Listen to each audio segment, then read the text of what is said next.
Hello everyone, welcome to objective Adda. Objective Adda के नए video में आपका स्वागत है। तो आज हम आपके लिए एक नया वीडियो लेके आ गए हैं जीके की सीरीज़ का। आपको पता होगा इससे पहले इस सीरीज़ के 6 वीडियो आ चुके हैं, तो अभी तक आपने वो नहीं देखे तो वो भी ज़रूर देख लेना। ये जो वीडियो है ये 7वें नंबर का वीडियो है। तो इससे पहले वाले जो वीडियो है वो भी अपने आप में बहुत ज़्यादा इंपॉर्टेंट है, तो वो भी आप देख लेना। एक भी वीडियो मिस मत करना। जब आप सारे के सारे वीडियो देखोगे तभी आपके जो एसएसबी एचसी का जो एग्जाम होगा और एसएससी जीडी है तभी आपके सारा का सारा जीके कवर हो पाएगा, वरना जीके कवर नहीं हो पाएगा।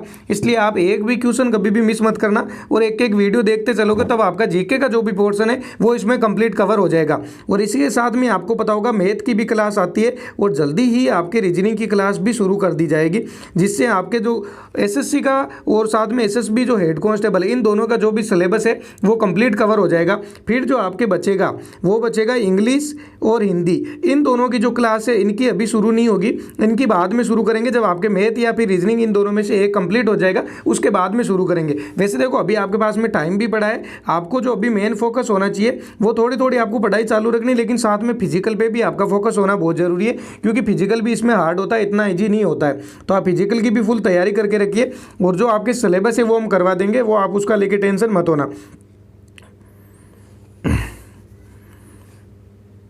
अब चलो देख लेते हैं आज का जो पहला अपना क्वेश्चन है वो क्या है। तो यहाँ पे जो सबसे इंपॉर्टेंट आज का पहला जो क्वेश्चन है वो है कि निम्नलिखित में से गरम दल के नेता नहीं है। तो आपको ये बताना है कि इन चारों में से गरम दल के नेता कौन से नहीं हैं। तो एक चीज़ मैं आपको और बता दूं, इस सीरीज के अंदर जो हम हमेशा ही जो आपका आज का जैसे ये वीडियो है तो वीडियो के जो लास्ट में है उसके अंदर हमेशा एक ऐसा टॉपिक करवाते हैं जो आपके लिए बहुत ज़्यादा इंपॉर्टेंट और फुल डिटेल के अंदर बताते हैं। तो आप वीडियो को लास्ट तक जरूर देखना और वो टॉपिक मिस मत करना। जितने भी आप पुराने वीडियो भी देखोगे तो पुराने भी सभी वीडियो के लास्ट के अंदर एक एक टॉपिक आपको ऐसा करवाया हुआ है जो आपके लिए बहुत ज़्यादा इंपॉर्टेंट होता है। तो आप जब तक अगर लास्ट तक वीडियो देखते हो तभी उसी टॉपिक का आपको बेनिफिट मिल पाता है। अगर आप बीच में चले जाते हो तो आपको बेनिफिट नहीं मिल पाएगा। और इसका राइट आंसर क्या होगा? गरम दल के नेता यहाँ पे सबसे इंपॉर्टेंट आप ज्ञान दोगे तो क्या किया गया कि नहीं पूछा गया है कि इनमें से कौन सा नहीं है। तो आपका राइट आंसर क्या हो जाएगा? कौन सा नहीं है, कौन नेता नहीं है इनमें से? जो महात्मा गांधी है वो गरम दल के नेता नहीं है। जो महात्मा गांधी है वो कौन से दल के नेता है? तो आपको पता होना चाहिए नरम दल के जो नेता है वो कौन है? महात्मा गांधी। बाकी जो ये भी लाला लाजपत राय, भगत सिंह और बाल गंगाधर तिलक, ये सब के सब जो नेता है वो गरम दल के नेता है। इनके अलावा भी अगर आप देखना चाहो जो भगत सिंह हो गया और जो लालपाल वाल है, ये तो तीनों आप एक साथ नाम याद ही रख सकते हो। इसके अलावा सुभाष चंद्र बोस है, ये सब जो नेता थे वो सब गरम दल के नेता थे। ये जरूर याद रख लेना आप, इनमें कभी भी कंफ्यूजन मत होना। और जो ये क्वेश्चन आता है ये टॉपिक अभी जैसे हमने ही करवाया था कि कौन सा नहीं है, इसी टाइप के ये क्वेश्चन पूछा जाता है। अब चलो देख लेते हैं नेक्स्ट क्वेश्चन। अगला जो अपना क्वेश्चन है वो आपके पूछा गया है कि जो बीएचयू है यानी कि जो बनारस हिंदू यूनिवर्सिटी है उसकी स्थापना में शामिल कौन नहीं थे। तो ये भी क्वेश्चन बहुत ज़्यादा इंपॉर्टेंट हो जाते हैं। देखो आजकल जो पैटर्न है अब क्वेश्चन का थोड़ा बहुत चेंज होता जा रहा है। जैसे पहले जो क्वेश्चन पूछे जाते थे आपको डायरेक्ट फैक्ट बेस्ड पूछे जाते थे, जैसे किसी के भी सन दे के पूछ ली कि अगर मान लो ये पूछा जाता है बीएचयू की स्थापना कब हुई थी, तब चीज़ अलग है। लेकिन अब जो क्वेश्चन पूछे जा रहे हैं वो क्वेश्चन आपको ये पूछे जा रहे हैं कि कौन सा नहीं है। और अगर आपको पता करना हो कि कौन सा नहीं है उसके लिए आपको क्या करना पड़ेगा कि जो है वो सब के सब आपको नाम पता होना चाहिए, तभी आप बता सकते हो कि ये नहीं है। इसलिए आपके सबसे ज़्यादा इंपॉर्टेंट हो जाते हैं। तो इसका राइट आंसर क्या हो जाएगा? बीएचयू की जो स्थापना हुई थी उसमें शामिल कौन नहीं थे? तो भगत सिंह है वो इसमें शामिल नहीं थे। बाकी जो भी ये तीनों नाम दिए हुए ये सब के सब शामिल थे। अपन देख सकते हैं जो अगर पूछे कि बीएचयू की जो स्थापना है वो कब हुई थी, तो आपको याद रखना 1916 के अंदर स्थापना हुई थी। किसने की थी? मदन मोहन मालवीय के द्वारा की गई थी। साथ में एनी बिसेंट, रामेश्वर सिंह और सुंदरलाल, ये नाम भी आप जरूर याद रखना, इनका भी योगदान था बीएचयू की स्थापना के अंदर। तो ये भी जो आपके जो चारों के चारों नाम है बहुत ज़्यादा इंपॉर्टेंट हो जाते हैं, क्योंकि आजकल मैंने अभी जैसे आपको ये क्वेश्चन दिखाया था सेम टू सेम इसी पैटर्न के ही क्वेश्चन आ रहे हैं। और जितने भी आपको हम यहाँ पे क्वेश्चन करवा रहे हैं सबके सब क्वेश्चन आपको किसी ना किसी एग्जाम में पूछे गए। तो आप जरूर इन सबको इंपॉर्टेंट लगा के रखना, क्योंकि ये भी आपके आगे किसी ना किसी एग्जाम में जरूर देखने को मिलेंगे। और वैसे जो एसएसबी का हमने पहले आपको जीके के कंप्लीट वीडियो बना रखा है और रीजनिंग का कंप्लीट बना दिया, मैथ का भी जो प्रीवियस ईयर के जो क्वेश्चन थे सब के सब आपको करवा दिए। तो जब आप वो देखोगे तो आपको पूरा आइडिया लग जाएगा कि इसी टाइप के क्वेश्चन पूछे जा रहे हैं। अब चलो बात कर लेते हैं अगले क्वेश्चन की। अगला जो क्वेश्चन है अपना, e Nagar mobile app and portal launch किया। तो ये बताना है कि इनमें चारों राज्यों में से कौन से राज्य ने ई नगर मोबाइल ऐप और साथ में पोर्टल लॉन्च किया है। तो राइट आंसर क्या हो जाएगा, कौन से राज्य ने लॉन्च किया है, तो गुजरात राज्य ने ई नगर मोबाइल ऐप और पोर्टल लॉन्च किया है। अब गुजरात राज्य से रिलेटेड अगर और भी कुछ इंपॉर्टेंट फैक्ट देखना चाहे तो देखो सबसे इंपॉर्टेंट भी आपके यही है जो हम एक्स्ट्रा फैक्ट बताते हैं आपको। जैसे अभी अपन ने उसका आंसर तो देख लिया कि गुजरात है और आपको वहाँ पे ये समझ में भी आ गया कि गुजरात का क्या है। जैसे ये जो क्वेश्चन था अभी इस क्वेश्चन के अंदर आप देखोगे कि यहाँ पे समझ में आ गया कि ये ई नगर मोबाइल ऐप और पोर्टल किसने लॉन्च किया है, गुजरात ने लॉन्च किया है। लेकिन आपके सबसे इंपॉर्टेंट जो है वो ये है कि एक्स्ट्रा फैक्ट दिए में ये जरूर हो जाते हैं इंपॉर्टेंट, क्योंकि आपको ये सब कुछ पता चल जाएगा कि गुजरात के अंदर और क्या क्या इंपॉर्टेंट होता है।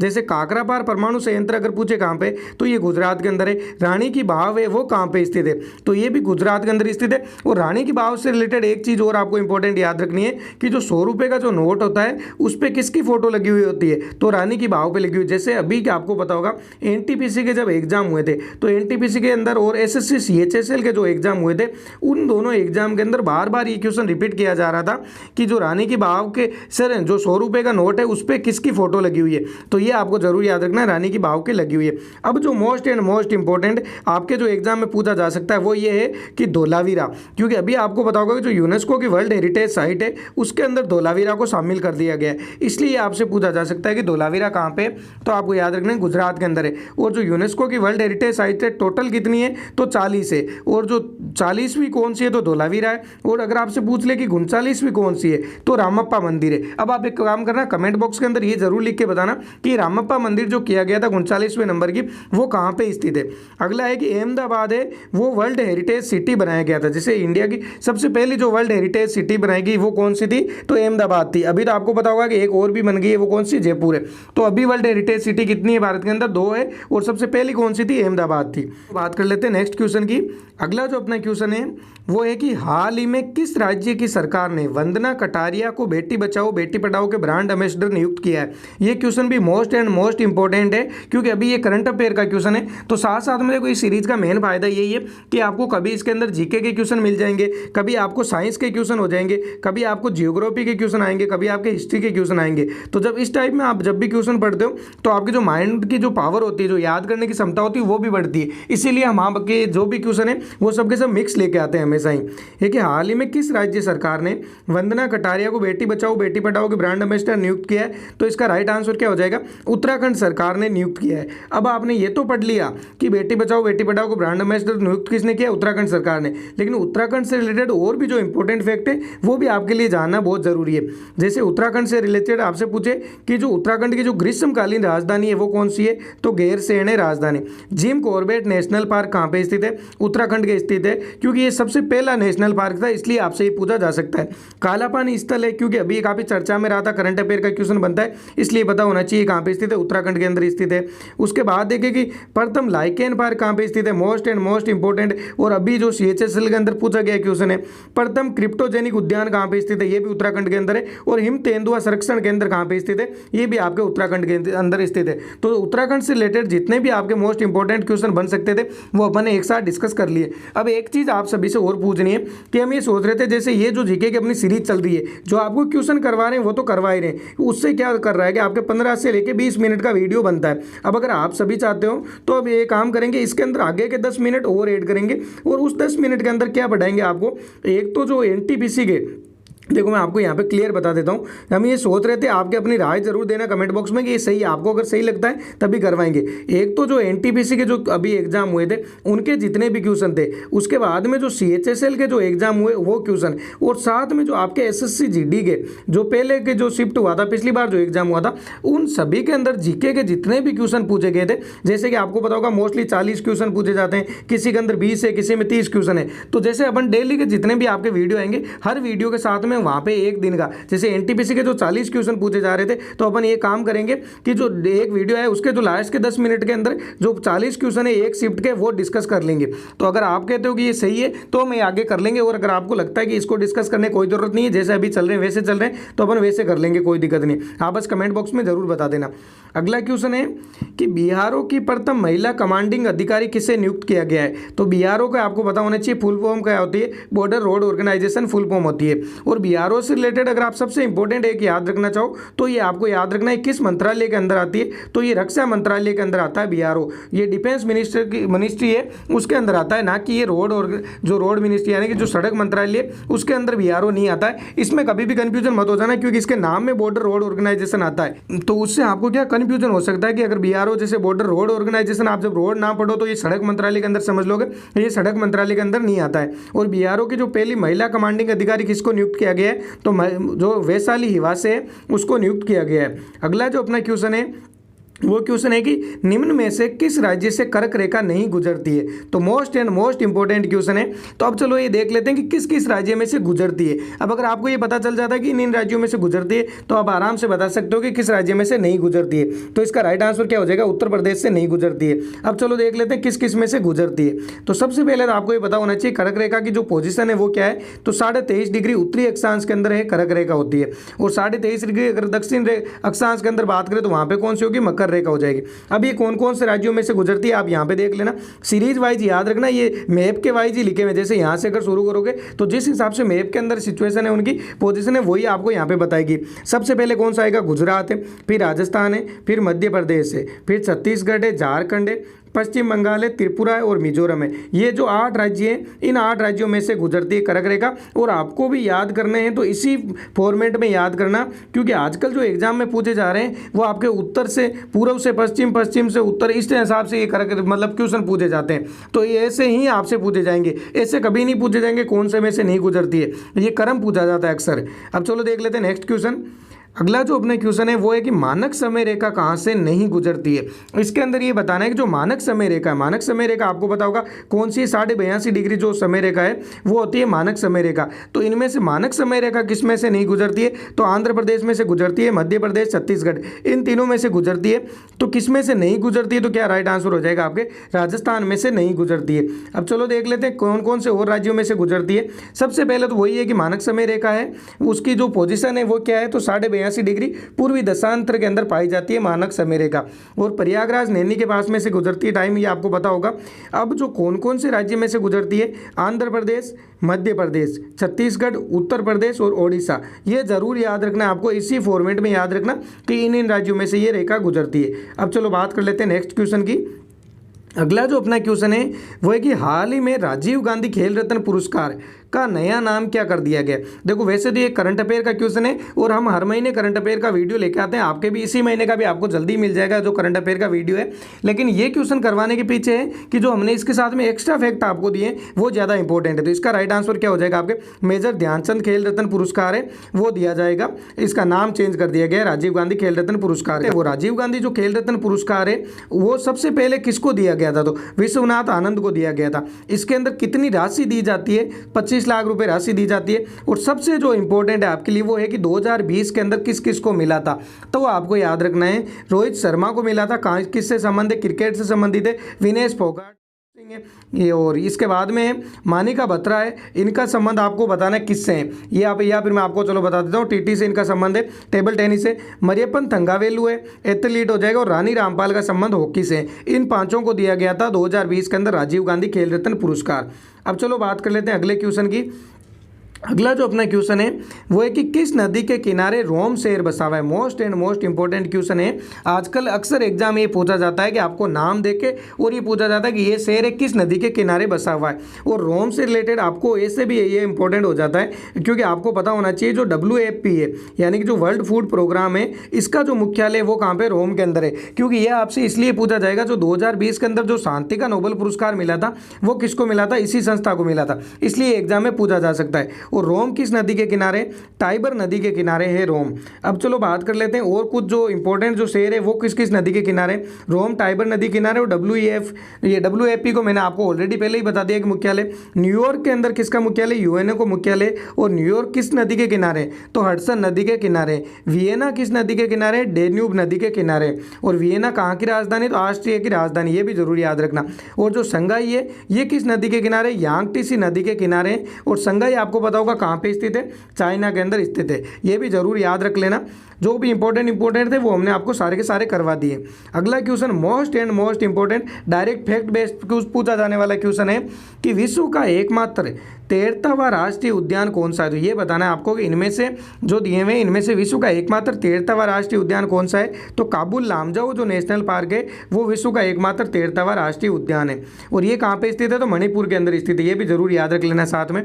अगला जो क्वेश्चन है वो है कि इनमें से स्वर्ण मंदिर कहाँ पे स्थित है। जो गोल्डन टेम्पल है वो गोल्डन टेम्पल आपको बताना है कि कहाँ पे। आंसर आपका क्या हो जाएगा, गोल्डन टेम्पल कहाँ पे स्थित है, तो अमृतसर के अंदर गोल्डन टेम्पल स्थित है। अब चलो गोल्डन टेम्पल से रिलेटेड जो और इंपॉर्टेंट आपके फैक्ट बन सकते हैं वो भी देख लेते हैं। जैसे जो स्वर्ण मंदिर है वो कब से लेके कब तक बनाया गया था, तो 1585 से लेके 1604 के बीच में बनाया गया था।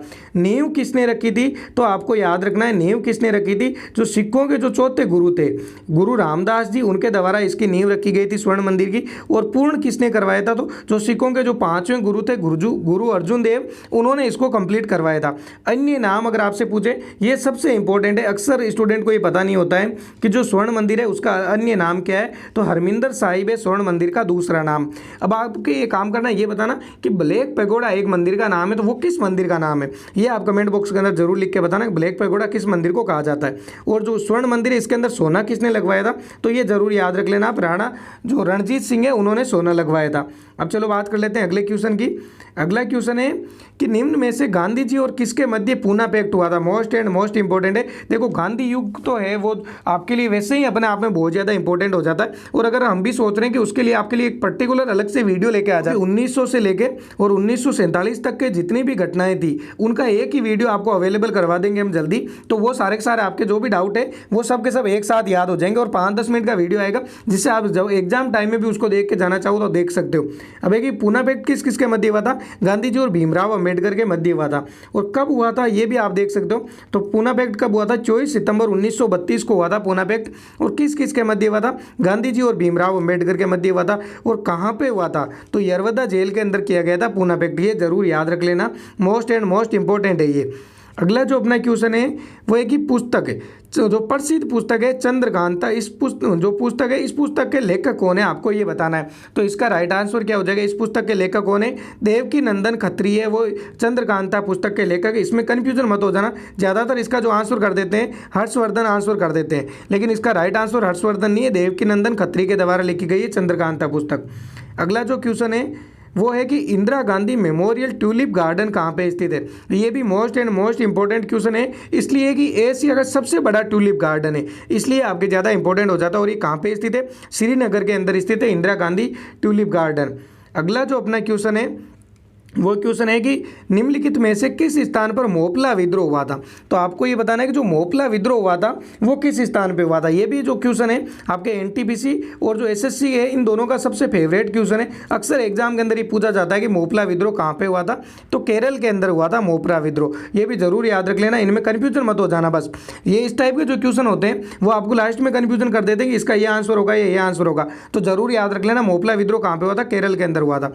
फिर है ओलंपिक के लिए क्वालिफाई करने वाली पहली भारतीय तलवारबाज कौन है। मोस्ट इंपॉर्टेंट क्वेश्चन है ये, क्योंकि पहली भारतीय थी और जहाँ पे भी आपके पहले ही नाम आ जाता है वो आपके लिए इंपॉर्टेंट हो जाता है। और ये एक पहली तलवारबाज है, लेकिन ये आपको पता होगा कि इन्होंने जो मेडल है वो नहीं जीत पाई थी लास्ट में, लेकिन फिर भी आपके लिए इंपॉर्टेंट हो जाता है क्योंकि ये पहली भारतीय महिला होने की वजह से ही आपके क्वेश्चन के अंदर पूछा जा सकता है। और इनका नाम क्या है, भवानी देवी है। ऑप्शन नंबर सी आपका राइट आंसर, जो ऑप्शन नंबर 3 है वो राइट आंसर है।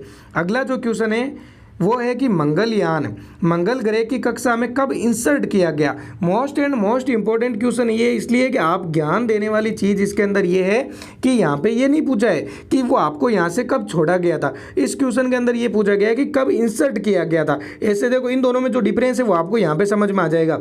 इस स्लाइड के अंदर जब आप देखते हो तो ये लॉन्च किया गया था आपके 2013 के अंदर, लेकिन जो छोड़ा वहाँ पर जो इंसर्ट हुआ था, इंसर्ट 2013 के अंदर नहीं हुआ था, इंसर्ट आपके 2014 के अंदर हुआ था। तो इनमें कभी भी कन्फ्यूजन मत हो जाना, क्योंकि मंगलयान से रिलेटेड भी ज़्यादातर क्वेश्चन आ चुके हैं। तो ये जब भी नए क्वेश्चन बनाने की आपके लिए कोशिश करेंगे वो, तब इस टाइप का क्वेश्चन बनाया जाएगा कि मंगलयान मंगल ग्रह की कक्षा में कब इंसर्ट किया गया था, तो 2014 के अंदर इंसर्ट किया गया था। और छोड़ा कब गया था, तो 2013 राइट आंसर आ जाएगा। और किससे छोड़ा गया था, ये सब भी अगर क्वेश्चन अपन देखना चाहे तो आप ये देख सकते हो। जो मार्स ऑर्बिटर मिशन है वो लॉन्च कब किया गया था, 5 नवंबर 2013 को किया गया था। किसके द्वारा किया गया था, तो रॉकेट PSLV XL-C25 से लॉन्च किया गया था। और लॉन्च कहाँ से किया गया था, सतीश धवन श्रीहरिकोटा आंध्र प्रदेश से लॉन्च किया गया था। ये भी जरूर याद रख लेना। अगला जो अपना क्वेश्चन है वो है कि जब मैंने आपको शुरुआत में ये बताया था कि वीडियो के लास्ट में आपको एक ऐसा टॉपिक मिलने वाला है जो यूनिक और कंप्लीट डिटेल बताई जाएगी, जो आपके लिए बहुत ज़्यादा इंपॉर्टेंट है। तो ये वही क्वेश्चन है कि जो सूर्य किरण युद्ध अभ्यास होता है वो किस किस के मध्य होता है। तो सूर्य किरण की अगर आप बात करो तो किरण कहाँ से आती है, आपको जरूर याद रखना है। सूर्य किरण भारत और नेपाल के मध्य होता है। अब जो कुछ और इंपॉर्टेंट युद्ध अभ्यास है अपन वो देख लेते हैं। यहाँ पे आपको एक चीज़ देख रही होगी, आप ध्यान देना कि जो सबसे पहले जो आपके बॉक्स बना हुआ है इसके अंदर क्या लिखा हुआ है, भारत प्लस। इसका मतलब ये समझना है कि आगे जितने भी है आपके सबके भारत नाम नहीं लिखा हुआ आगे, लेकिन भारत और उस देश के साथ में युद्ध अभ्यास किया जाता है। जैसे खंजर किसके साथ में होता है, तो भारत और किर्गिस्तान के। वज्र प्रहार भारत और अमेरिका के मध्य। सूर्य किरण भारत और नेपाल के मध्य। इंद्र होता है भारत और रूस के मध्य होता है। Malabar most and most important है मालाबार। मालाबार किस किस के मध्य होता है, भारत, अमेरिका, ऑस्ट्रेलिया और जापान, इन चारों के मध्य होता है मालाबार युद्ध अभ्यास। और वैसे आपको पता होगा कि जो क्वाड ग्रुप बना हुआ है वो भी इन चारों का ही बना हुआ है। अजय वॉरियर है वो भारत और इंग्लैंड के मध्य होता है। इक्वेरियम भारत और मालदीव्स के मध्य होता है। नोमैडिक एलिफेंट किस किस के मध्य होता है, भारत और मंगोलिया के मध्य होता है। गरुड़ जो युद्ध अभ्यास है वो भारत और फ्रांस के मध्य होता है। जो वो ये है यहीं पे है कि गरुड़, सिर्फ गरुड़ अगर पूछे आपसे तो भारत और फ्रांस के मध्य होता है। और गरुड़ शक्ति अगर आपसे पूछे तो भारत और इंडोनेशिया के मध्य होता है। ये जरूर याद रख लेना। फ्रांस के साथ में 2-3 जो और मोस्ट इंपॉर्टेंट युद्ध अभ्यास होते हैं वो आप कमेंट बॉक्स के अंदर लिख के बताना कि कौन कौन से युद्ध अभ्यास है जो फ्रांस के साथ में किए जाते हैं। तो आज के जो भी अपने मोस्ट इंपॉर्टेंट क्वेश्चन थे वो अपन ने डिस्कस कर लिए। ऑलरेडी जो आपका वीडियो है वो 20 मिनट के आसपास बन चुका है। और हमने पहले यही टारगेट था कि 15 से 20 मिनट से बड़ा वीडियो नहीं करेंगे। अब जो हमने आपको पहले भी कमेंट बॉक्स के अंदर पूछा था कि जो 10 मिनट बढ़ाने के लिए हमने कहा था कि हम चाहते हैं कि वो 10 मिनट बढ़ा दें, जिसके अंदर आपके जो पुराने क्वेश्चन आए हुए डायरेक्ट वो पेपर में से ही करवाते हैं। तो अब अगर आप कहते हो कि वो करवाए तो अगली बार भी जब से वीडियो आएगा तभी उस वीडियो के अंदर वो ऐड कर देंगे आपके, या तो NTPC का या SSC GD का या SSC CHSL का, जिसका भी आप कहोगे उन सभी के ही अपन क्वेश्चन डिस्कस कर लेंगे। क्योंकि जो आए हुए क्वेश्चन होते हैं वो बहुत ज़्यादा इंपॉर्टेंट होते हैं। तो आप बता देना कि आपको करने या नहीं करने।